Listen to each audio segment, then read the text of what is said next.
Hi everyone, and welcome to a Legislative Update. I'm your host, Matt Bleau, and today we have our State Rep, Andrea Schroeder, as always. How are you doing today, Andrea? I'm doing well, thanks. Good to see you again. Likewise. So there's a couple things you want to talk about. The first thing we want to talk about is the couple bills you're working on. So let's first talk about this expert witness bill you're working on. So it's really a bill that came to me from some constituents, which is nice. I always like when I get bills that come up from constituent questions and concerns. And really what it does is it has consistent expert witness testimony in domestic violence cases. Just to make sure it's kind of in case law and it's what is used, but it's really not in statute. So I enrolled the bill and I'm working with prosecutors and judges making sure that the language is correct. I'm not an attorney. I want to make sure that everything is correct and ready to go, so when we start moving it through the committee process and on to making it a law, we can make sure that we have some consistent practices with our domestic violence cases. So it's about setting certain standards for what qualifies someone to be an expert witness? Yes, exactly. So I assume that's talking about education and field experience and kind of all those different markers, as you might say? Yeah, and there are a couple of cases that the case law is based on what's allowable, and but from what I understand from the people that have brought it to me, it's not necessarily consistent from courtroom to courtroom. So we just want to make sure that we've got it in, codified so that people know this is what qualifies someone as an expert witness. An expert in this court is the same as an expert in that court? Exactly. Gotcha. Exactly. Gotcha. And the other bill you're working on is about vehicle charging stations. So tell us a little bit about that. Yeah, so this is about the electric vehicles, the EVs. If you know anyone who has an EV, most people might have some hybrids. Yeah, you might know people that have hybrids. So most people will install a charging station in their own garage. They plug in it at night, their car's ready to go in the morning, right? But you're not going to drive from Clarkston up to Mackinac City and back because you're going to run out of juice, right? And we don't have charging stations at a gas station or a grocery store or anything like that, because in Michigan law, you're prohibited from reselling electricity for a profit. So where you do see some of these stations out in public or whatever, you can be charged for the amount of energy you use, but you can't be charged a profit on top of that. So what we're trying to do is create the environment where we can create entrepreneurs' new business model, incentives for a new business model, so we can have these charging stations around. EVs are a large part of all the major auto manufacturers' growth plans. There are over 3 million of them on the road already. Every year, year-over-year growth in the EV market, while it's still small part of the automobile market, but it grows exponentially every year. So, and I think it's gone more than 50% in the last 2 years alone. Wow. So we want to make it easier for people to be able to buy charging stations. There was an article in the paper about a week ago where Ford Motor Company said that of the people that either have EVs or are strongly considering an EV, 48% said the lack of having these charging stations was a major consideration. So my bill is just to make the environment where we can have these as a for-profit business model, get some entrepreneurs in here, get some new business, get more of these EVs on the road. There's an economic, there's an environmental, and there's certainly an industry impact on it. So to me, it makes a lot of sense working with all the stakeholders to make sure we've got a good bill that works for everyone. And so I'm real optimistic about it. Awesome. Great. So you got a couple things coming up that you're really excited about. One is long-term funding for transportation. So tell us about that. So those two that we were just talking about were a couple of my bills. I've got some other things that are in motion.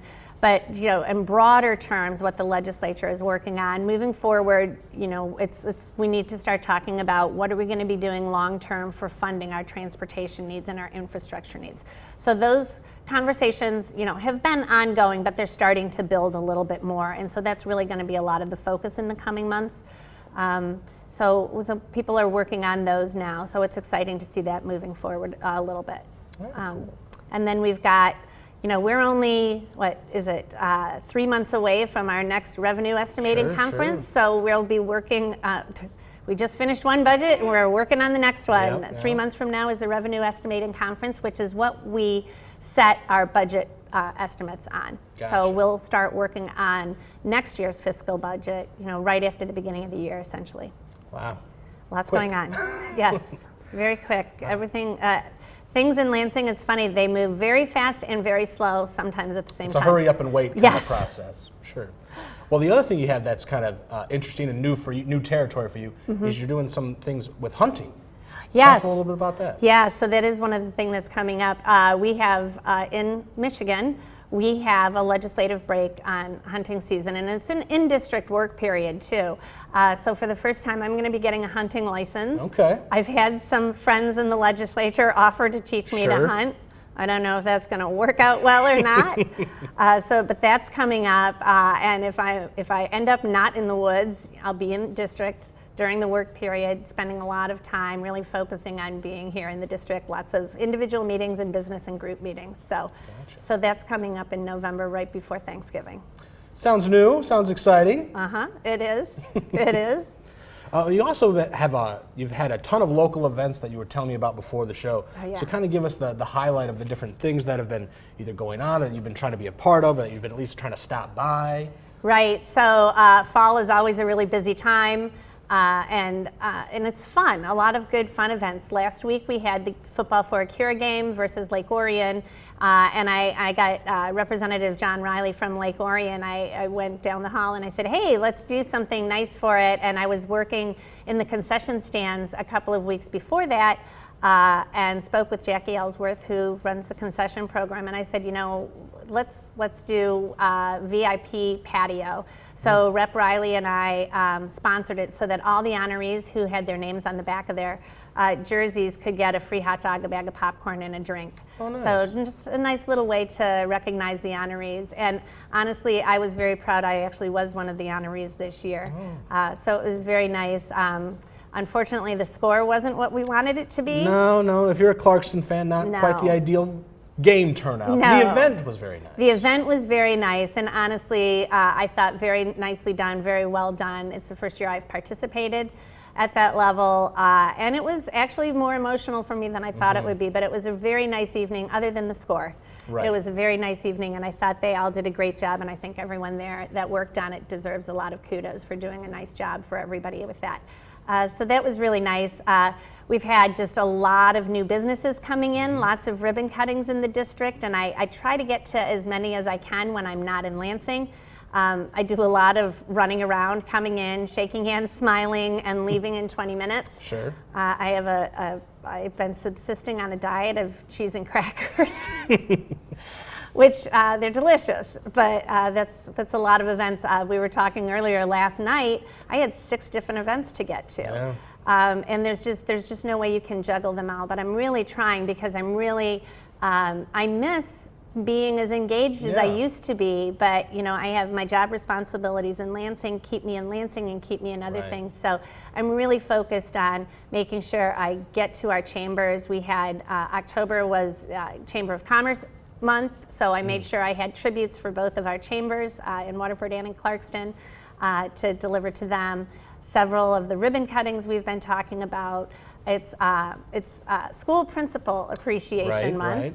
So I went to the school board meeting and had a tribute for our school principals, and all of our school principals in our districts are getting an appreciation tribute from me. Just trying to acknowledge the people in the community and make sure they know that we're paying attention and we recognize some of the things that are going on. Plus, I'm always running into somebody that I always see somebody, they'll pull me aside, we'll talk about things, but it's just nice to get re-engaged in the community.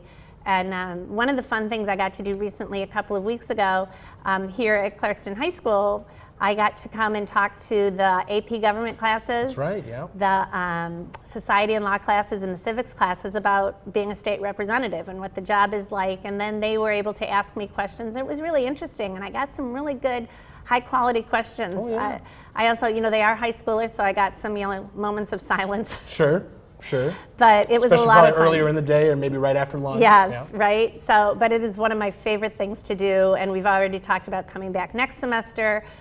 Talked about getting into more of the schools because it's great, and I want our younger people to know that the government is of, by, and for the people, and that means friends and neighbors, and to be familiar with it and not either afraid of it or not understanding it. So I think the more people understand government, the easier it is to make it work for you. Absolutely. So it's a lot of fun. It's one of my favorite things to do. Well, as we're wrapping up here, is there anything else you want to mention to the audience? Yep, just keep watching out for my office hours. I'll have office hours coming up every month.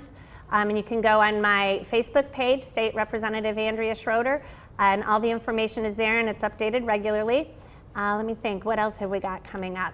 Just a lot of community events and just working. The next few weeks through the end of the year, I think I'm going to be very busy in Lansing, and we've been forewarned, so I think I'm going to be packing my suitcase more than I like to. Gotcha. But yeah, it's going to be busy, but it's good because we've got a lot of policy things to work on. So thanks very much. Well, that's all the time we have for this episode of Legislative Update, and we'll see you folks next time.